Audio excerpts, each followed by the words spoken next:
أو أبا قريما 30 مسكرم أو عدوى أو زخبر اللولو معنتي بخلتها شحن حمشتين عمة مهرت لتغنى هو أنا مقر الله كلهم تسمعكم لما عنتي ياو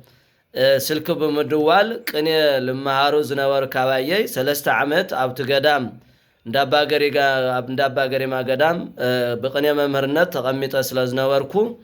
كواتهم حدا تمهار الشعن ور تمهارو دويلو تامزي الغور ما تانا مغور بلوم عند ساعات يلو قطاس لنغرني ياو خندو زلخو خينه بونت تبعال عوي بعال سلالخنا تاكن يستخلاتنا نسمعيا تانا مغور بخلتشن 15 اول غور هو بتقنه هو قنيه مالتي اصوا قلمنطوس حقل ازماده غريما አለዱ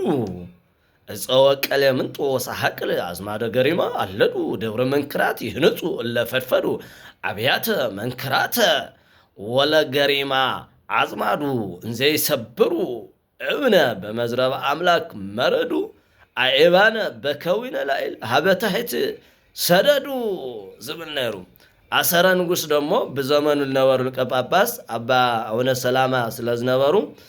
መጋቢ ሊቃውንቱ እቶ ሰላማ መጋቢ ብዙሃን ነገዱ አኮኑ ብዙ ምስጥረ ሰላማ ማእዱ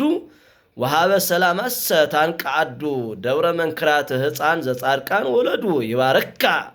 ሰላማ በእዱ እዩነይሩ እዚ ማለት ምስጥሮ ብዙ ሕያው ቀለ ዝበለዩ ሕብረ ቃል ለዎ ስለዚ ኩላትና ክንምርምሮ ይግባ እና ብ2015 ዓመተ ምህረት ዝቅኔ ተቀነኽዎ አብ ገዳም እንዳባ ገሪማ በቅኔ መምህርነት እናሃለሁ 3 ዓመት ተቀሚጠየው ስለዚህ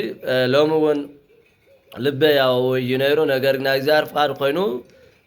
አው ከዋዕና ስለል ተረፍና በዓሉ ለምስተዋስ ግን ዘጣነ ሞገርዚ አበርክተለሁና እግዚአብሔር አምላክ ናይ ጻድቁ አው ነገርማ በረከት አው ኩላትና ይሕደር አሜን